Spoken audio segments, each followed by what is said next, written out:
Duty থেকে এসে যেভাবে শুয়েছিলাম, মানে দেখো মুখটাও ধুইনি, এসে ভালো লাগছিল না। আজকে গিয়েছিলাম তাড়াতাড়ি বলবো না, মানে আমি আমার টাইমে গিয়েছিলাম, 8টার সময় গিয়েছিলাম, কিন্তু আধা ঘন্টা লেটে এসেছি। এসে মানে এতটা টায়ার্ড লাগছিল, এসে শুয়ে পড়েছি। আর আজকে খাওয়ারও নিয়ে যাই, লাঞ্চ নিয়ে যাইনি। সকালে এখান থেকে বার্গার খেয়েছিল, বার্গার ফ্রেঞ্চ ফ্রাই, তার সাথে কোল্ড ড্রিঙ্কস। আর আমি খাওয়ার নিয়ে যাইনি, আজকে ভাত খাওয়ার ইচ্ছেই করছিল না, কি বলবো তোমাদেরকে। তারপরে আমার বরকে ফোন করে বলেছিলাম, ও ডোসা নিয়ে গিয়েছিল। আর তার সাথে একটা চাটনি ছিল, আর একটা ডাল ছিল, কী জানি একটা ডাল, কালো কালারের ডালটা আমার ভালো লাগে না, আমি শুধু চাটনি দিয়েই খেয়েছি। আর এই দেখো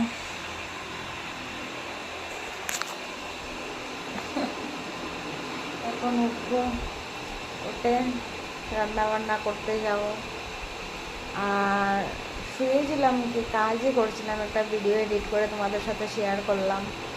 তারপরে এই ঘরটা ঝাড়ু দিয়েছি, ঝাড়ু দিয়ে বিছানাটা গুছিয়েছি, মানে সব কিছু গুছিয়ে রেখেছি। দাঁড়া তোমাদেরকে দেখাই। দেখো ঘরটা কিন্তু এলোমেলো না, সব কিছু গুছানো রয়েছে। সব কিছু গুছিয়ে কী বলছি, গুছিয়ে টুচিয়ে দেখো ঘরটা সব কিছু গুছানো রয়েছে, সব কিছু গুছিয়ে ঝাড়ু টাড়ু দিয়ে তারপরে শুয়েছি। এই জায়গাটাও দেখো, এই জায়গাটাও গুছিয়ে নিয়েছি। আর এখানে আমি শুয়ে রয়েছি, এখন উঠে রান্না করতে যাব। চলো, তোমরা আমার শর্ট ভিডিওগুলো দেখো, ঠিক আছে? এগুলো ছোটো ছোটো করে দেয়, সেগুলো দেখো, কিন্তু ব্লগ ভিডিওগুলো কেন দেখো না? ব্লগ ভিডিও বানাতে অনেক কষ্ট হয়, ব্লগ ভিডিওগুলো দেখো প্লিজ। একটা ব্লগ ভিডিও বানিয়ে তারপরে এডিট করে তারপরে সব কিছু দেখে তারপরে পোস্ট করতে অনেকটা সময় লাগে, মানে তারপরে কী বলে, ভুলে গেছি। যাই হোক, বাইরে এখন রান্না করে যাব, আর কথা বললে হবে না, এখন রান্না করতে হবে।